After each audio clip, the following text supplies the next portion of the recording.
দেশের ভেতরে এখনো ষড়যন্ত্র করে যাচ্ছে আওয়ামী লীগ, অভিযোগ বিএনপি মহাসচিবের। গণহত্যাকারীদের রাজনীতি করার অধিকার নেই বললেন জামায়াতের আমির। নভেম্বরে পদ্মা সেতু হয়ে যশোর পর্যন্ত ছুটবে ট্রেন, শেষ পর্যায়ে কাজ।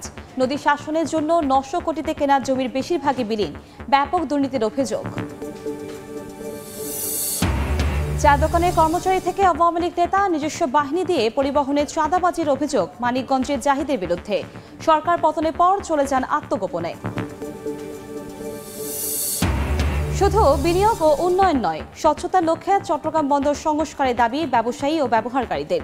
জাতীয় নিরাপত্তা ও স্বার্থকে প্রাধান্য দেওয়ার তাগিদ। এবং বিশ্ব পর্যটন দিবসে সারা দেশে নানা আয়োজন, রাজনৈতিক অস্থিরতায় পিছিয়ে পড়ছে ঘাটতি। আসন্ন মৌসুমে পর্যটক আকর্ষণই বড় চ্যালেঞ্জ।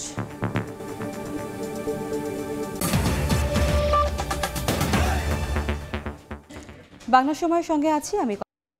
আওয়ামী লীগ দেশের ভেতরে এখনো ষড়যন্ত্র করে যাচ্ছে বলে অভিযোগ করেছেন বিএনপির মহাসচিব মির্জা ফখরুল ইসলাম আলমগীর। আসম হান্নান শাহর মৃত্যুবার্ষিকী উপলক্ষে গাজীপুরের স্মরণ সভায় বক্তব্যে তিনি বলেন, স্থায়ীভাবে তত্ত্বাবধায়ক সরকার চায় বিএনপি। এছাড়া তারেক রহমানের বিরুদ্ধে সব মামলা প্রত্যাহার করে দ্রুত তাকে দেশে ফেরার সুযোগ দেওয়ার দাবি জানান মির্জা ফখরুল। সাবেক মন্ত্রী, বিএনপির স্থায়ী কমিটির সদস্য আসম হান্নান শাহর মৃত্যুবার্ষিকী উপলক্ষে স্মরণ সভা গাজীপুরের কাপাসিয়ায়। স্মরণ সভা পরিণত হয় সমাবেশে। যোগ দেন জেলার অঙ্গ সহযোগী সংগঠনের নেতাকর্মীরাও। সভায় প্রধান অতিথির বক্তব্যে বিএনপির মহাসচিব বলেন, আওয়ামী লীগ এখনো দেশে অবস্থান করে অস্থিতিশীল পরিবেশ সৃষ্টি করার ষড়যন্ত্র করছে। আজকে আওয়ামী লীগ কোথায়?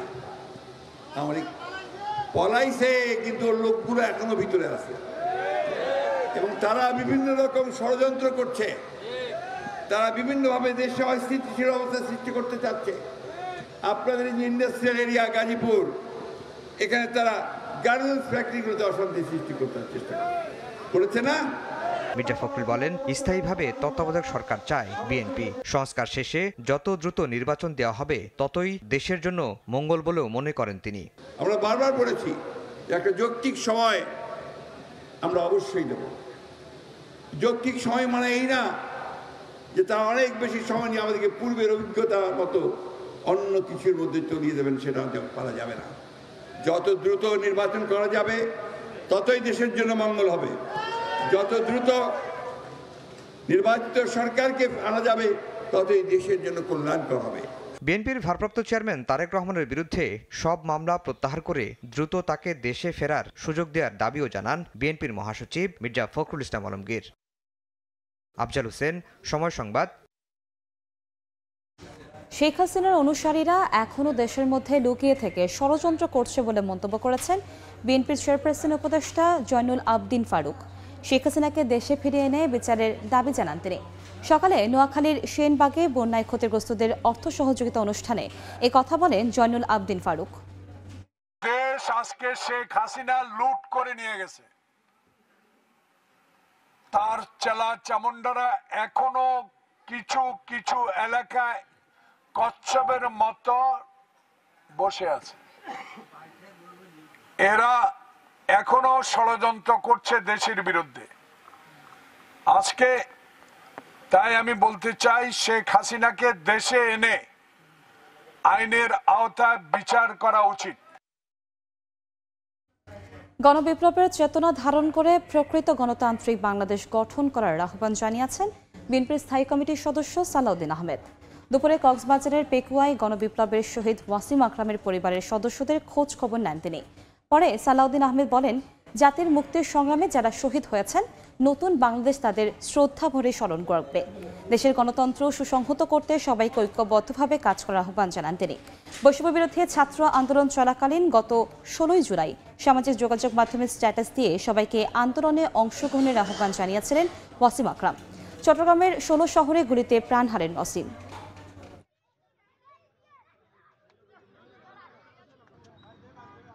আমরা সবাই এক একজন ওয়াসিমের সেই চেতনাকে ধারণ করে বাংলাদেশের প্রকৃত গণতান্ত্রিক মর্যাদা ফিরিয়ে আনবো ইনশাআল্লাহ, এবং বাংলাদেশ বাংলাদেশের স্বাধীনতা, সার্বভৌমত্ব, গণতন্ত্রকে আমরা সুসংহত রাখবার চেষ্টা করব। এটাই হবে আমাদের শহীদের রক্তের প্রতি সম্মান প্রদর্শন করার একমাত্র রাস্তা। যারা দেশে গণহত্যা চালিয়েছে তাদের রাজনীতি করার কোনো অধিকার নেই বলে মন্তব্য করেছেন জামায়াতে ইসলামীর আমির ডক্টর শফিকুর রহমান। সকালে খুলনায় দলটির রোকন সমাবেশে কথা বলেন তিনি। এ সময় অন্তর্বর্তী সরকারকে সব ধরনের সহযোগিতার আশ্বাস দেন তিনি। অন্তর্বর্তী সরকার দ্রুত রাষ্ট্র সংস্কার করে একটি সুষ্ঠু নির্বাচনের মাধ্যমে জনগণের নির্বাচিত প্রতিনিধির হাতে ক্ষমতা তুলে দেওয়ার আহ্বান জানান জামায়াতে ইসলাম আমির। সরকারের বেশি দিন হয়নি, একটা দেশে যারা জনগণের উপর গণহত্যা সংগঠন করেছে, গণহত্যাকারীদের জনগণের ময়দানে রাজনীতি করার কোনো অধিকার থাকতে পারে না। রাজনীতি করবে তারা যারা মানুষের কল্যাণে নিবেদিত হবে, দেশ এবং রাষ্ট্রকে, জনগণকে যারা ন্যায়, ইনসাফ, শান্তি এবং সমৃদ্ধি উপহার দেবে। রাজনীতি করার অধিকার কেবল তাদের থাকবে, অন্য কারণ নয়। বাংলার সময় আরও থাকছে। ২০ বছর ধরে একই স্থানে ফেলা হচ্ছে ময়লা, দূষিত হয়ে গেছে নলকূপের পানিও। ১৩৯ বছরেও টাঙ্গাইল পৌরসভায় নেই ডাম্পিং স্টেশন, দ্রুত ব্যবস্থা নেওয়ার আশ্বাস। পদ্মা সেতু রেল সংযোগ প্রকল্পের ভাঙা থেকে যশোর পর্যন্ত অংশের নির্মাণ শেষ পর্যায়ে।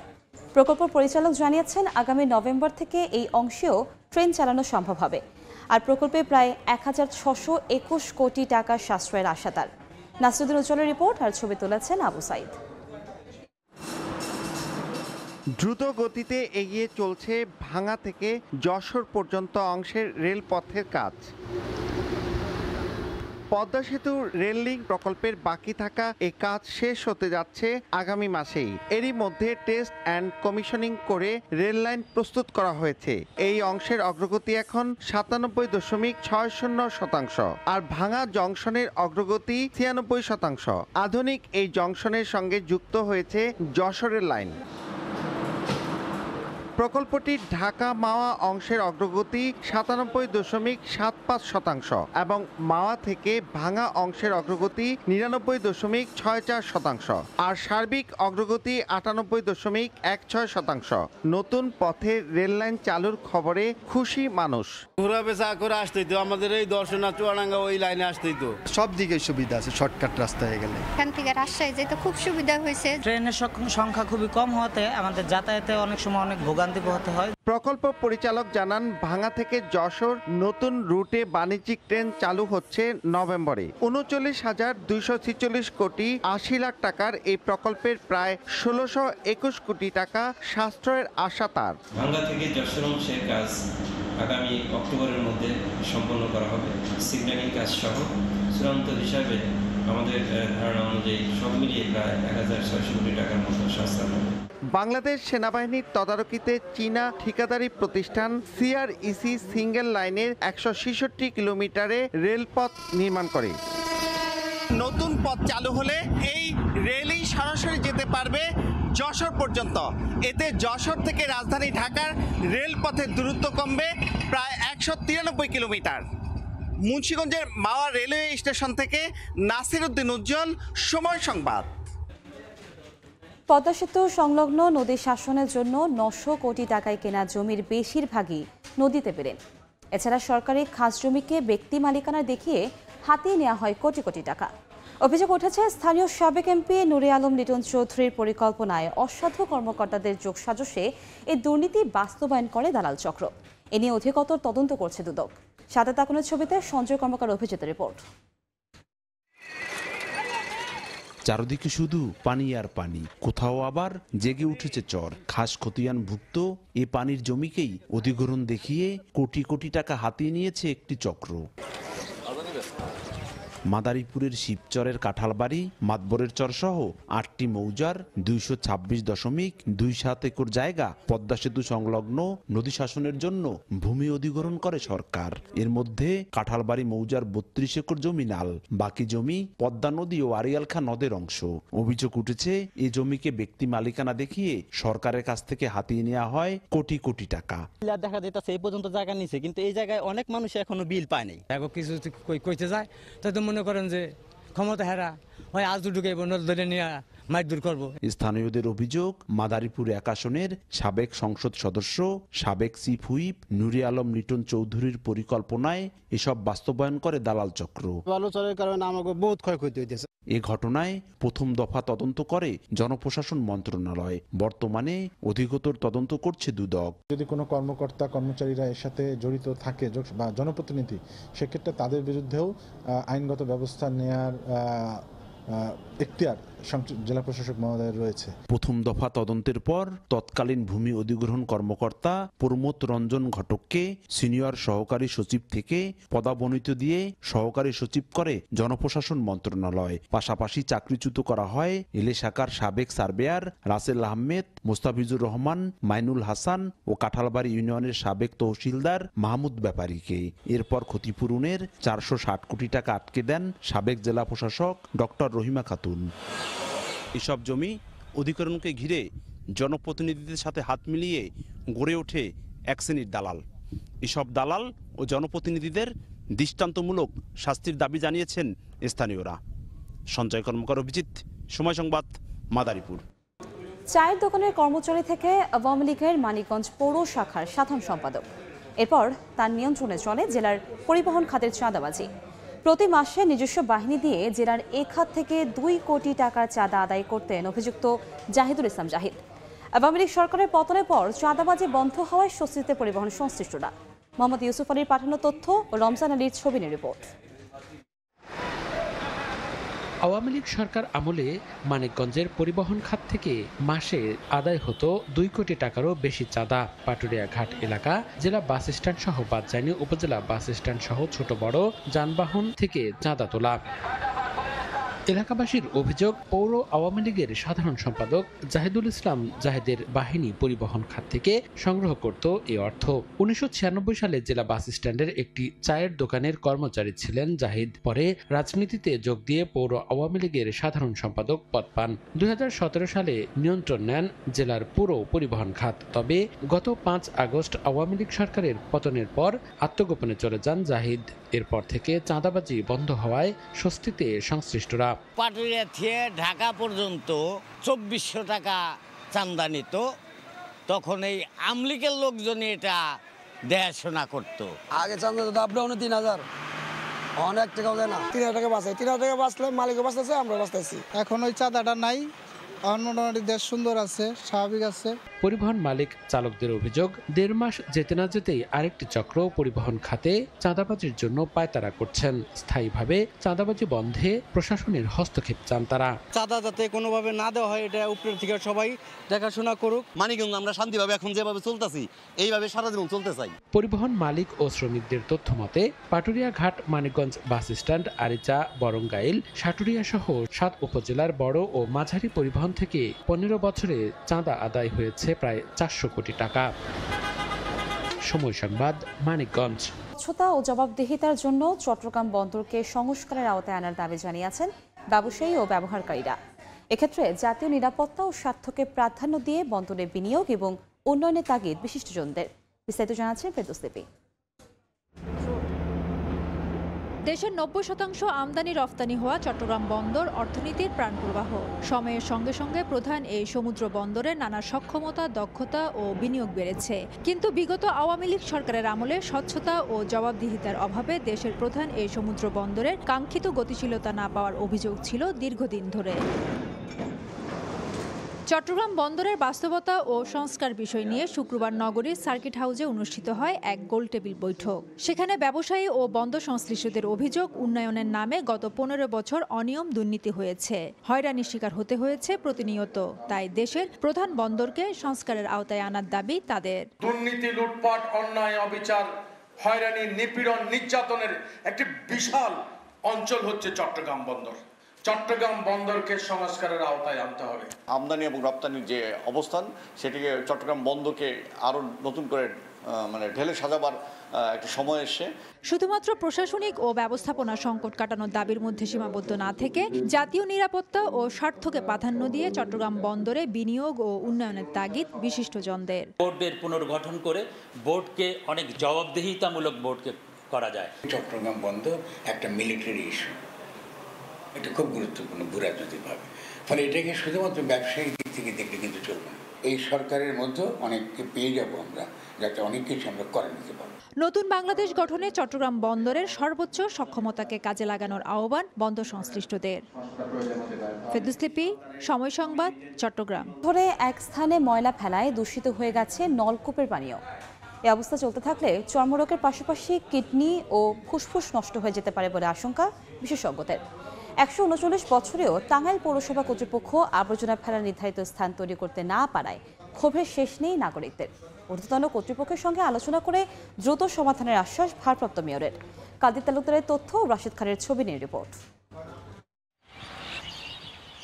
বিস্তীর্ণ এলাকা জুড়ে ময়লার ভাগাড়। ১৫ থেকে ২০ বছর ধরে পৌরসভার ১৮টি ওয়ার্ডের উচ্ছিষ্ট ফেলা হচ্ছে এখানে।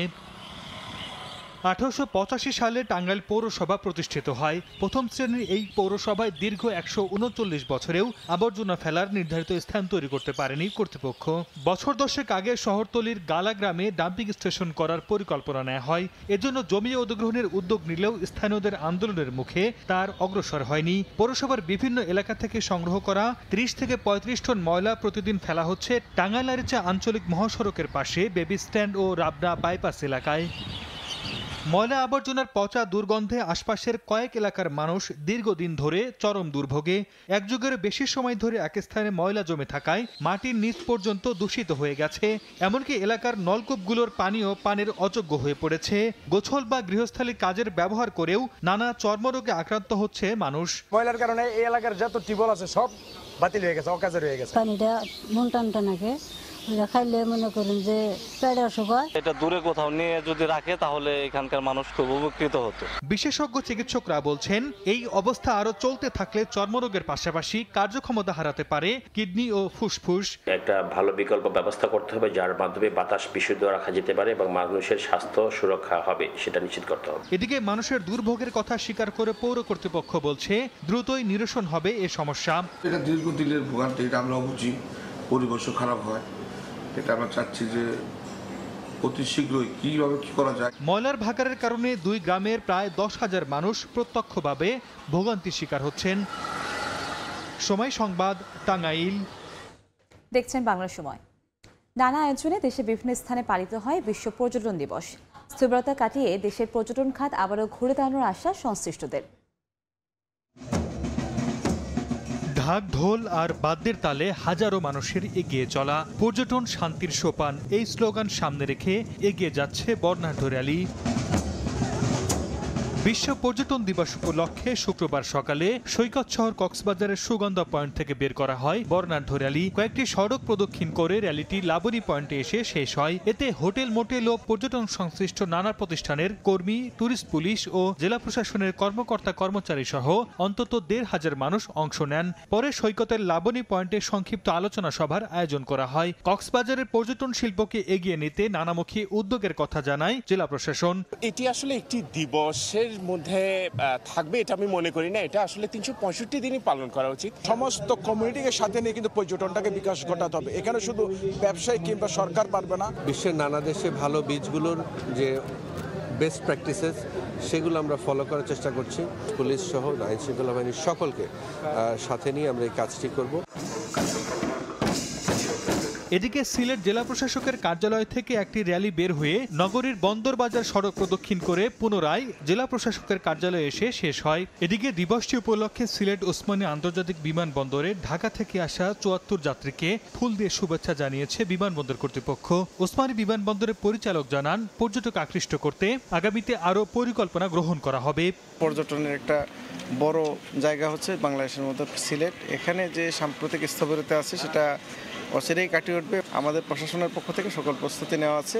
পর্যটকরা যত ধরনের সুবিধা আমাদের কাছ থেকে পান সেগুলো আমরা আগের মতোই তাদেরকে দিতে পারবো। সাগরকন্যা কুয়াকাটায় নানা আয়োজনে উদযাপন করা হয় দিবসটি। পৌরসভা প্রাঙ্গণ থেকে একটি বর্ণাঢ্য শোভাযাত্রা বের হয়ে শহরের প্রধান প্রধান সড়ক ঘুরে সৈকত এলাকায় এসে শেষ হয়। পৌর শহরের খাসপুকুরে ঐতিহ্যবাহী সাঁতার ও হাঁস ধরা প্রতিযোগিতার আয়োজন করা হয়। পরে বিজয়ীদের মাঝে পুরস্কার বিতরণ করা হয়। এছাড়া রাঙ্গামাটি, বান্দরবান, খাগড়াছড়ি, বাগেরহাট ও নেত্রকোনা সহ দেশের বিভিন্ন জেলায় নানা আয়োজনে উদযাপন করা হয় বিশ্ব পর্যটন দিবস। সর্দার মোহাম্মদ আরিফ, সময় সংবাদ। বাংলা সময়ের শীর্ষ সংবাদগুলো জানিয়ে দিচ্ছি আরেকবার।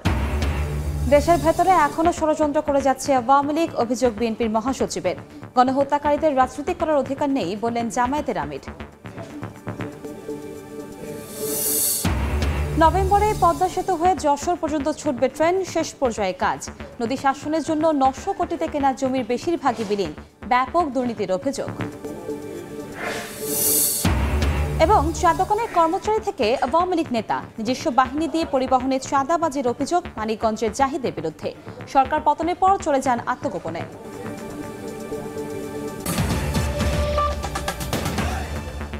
এ ছিল বাংলার সময়, সঙ্গেই থাকুন সময়ের।